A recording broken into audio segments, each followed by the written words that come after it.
जरा सोचिए, ऐसे पैर जो इतने मजबूत, स्थिर और ऊर्जा से भरे हों कि कमजोरी या गिरने का कोई डर ही ना रहे।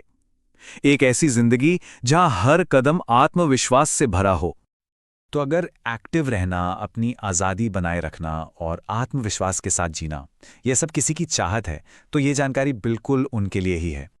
अक्सर उम्र बढ़ने के साथ होता क्या है, असल में इसके पीछे ना एक सीधा सा विज्ञान है। धीरे धीरे हमारी मांसपेशियां कमजोर होती हैं, हड्डियां पतली होने लगती हैं और जो चलना फिरना पहले आसान लगता था वो एक चुनौती बन जाता है। लेकिन अच्छी बात यह है कि इस गिरावट को धीमा करने का और हाँ, शायद इसे पलटने का भी एक तरीका है। और ये राज किसी महंगी दवा में नहीं है, बल्कि हमारे खाने में ही छिपा है। ये हैं वो 7 पोषक तत्व जो पैरों की मजबूती के असली स्तंभ हैं। तो चलिए मिलते हैं हमारे पहले हीरो से, विटामिन डी। इसे लोग सनशाइन विटामिन कहते हैं, पर यकीन मानिए ये उससे कहीं ज्यादा है। ये तो जैसे पैरों की स्थिरता का एक गुमनाम रक्षक है। मतलब इसकी कमी का सीधा असर होता है मांसपेशियों की कमजोरी पर, संतुलन बिगड़ने लगता है और गिरने का खतरा भी बढ़ जाता है। ये सिर्फ हड्डियों के लिए नहीं है, ये तो एक मैनेजर की तरह है जो पैरों में सब कुछ ठीक से चलाता है। तो अब सवाल उठता है कि इस जरूरी विटामिन का लेवल बढ़ाया कैसे जाए। अच्छी खबर यह है कि इसके कई तरीके हैं। रोज सुबह की हल्की धूप लेना तो एक शानदार तरीका है ही। इसके अलावा खाने में कुछ खास चीजों को शामिल किया जा सकता है, और अगर जरूरत पड़े तो सप्लीमेंट्स भी एक रास्ता है। और हाँ, सप्लीमेंट्स की बात करें तो आमतौर पर रोज 800 से 1000 आयु लेने की सलाह दी जाती है। लेकिन ये बहुत जरूरी है कि कोई भी सप्लीमेंट शुरू करने से पहले हमेशा डॉक्टर से बात जरूर कर लें। चलिए अब बात करते हैं एक और मजबूत जोड़ी की। इसे एक टीम की तरह समझिए। एक है जो ढांचा बनाता है और दूसरा जो संदेश पहुंचाता है। देखिए, कैल्शियम तो है हड्डियों की नींव, जो उन्हें मजबूती देता है और टूटने से बचाता है। और वहीं विटामिन B12 वो एक संदेशवाहक की तरह काम करता है।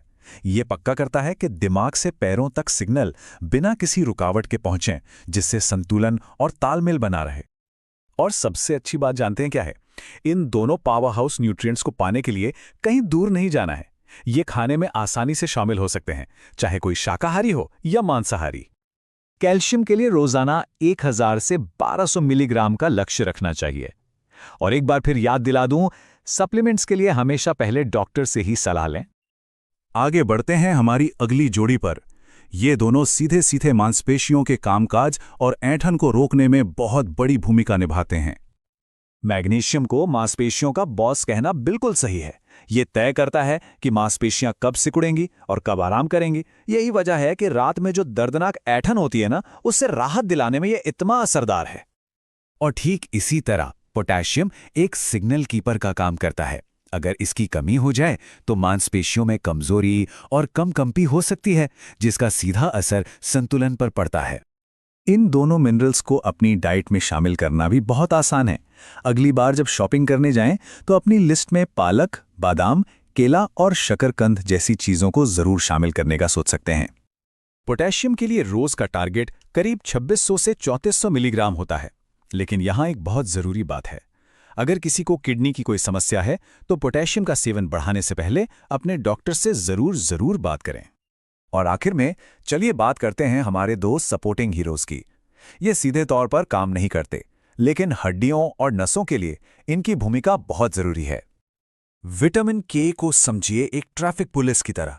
ये कैल्शियम को सही रास्ता दिखाकर हड्डियों तक पहुंचाता है, ताकि वो कहीं और जमा ना हो जाए। और विटामिन B6 ये नसों की मरम्मत करता है और मांसपेशियों तक ऑक्सीजन पहुंचाकर उन्हें एनर्जी देता है। ये न्यूट्रिएंट्स हरी पत्तेदार सब्जियों और दूसरी आम खाने की चीजों से मिल जाते हैं।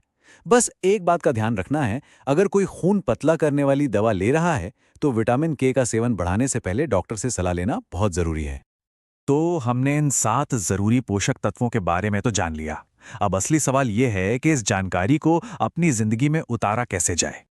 ये रहा एक क्विक रिकैप। ये 7 पोषक तत्व ही मजबूत पैरों की नींव हैं। इन्हें याद रखिए: vitamin D, calcium, B12, magnesium, potassium, vitamin के और B6। और जैसा कहते हैं ना, हजारों मील का सफर भी एक कदम से ही शुरू होता है। सब कुछ एक साथ बदलने की जरूरत नहीं है, बस एक छोटा, सेहतमंद कदम उठाने की शुरुआत करनी है। तो आज अपनी सेहत को बेहतर बनाने के लिए वो कौन सा एक छोटा कदम होगा जो उठाया जा सकता है? ये सफर आज से अभी से शुरू होता है। अगर आप हमारे चैनल पर नए हैं तो अभी हमारे YouTube चैनल को सब्सक्राइब करें ताकि आप सुरक्षित रहें हर एक बीमारी से।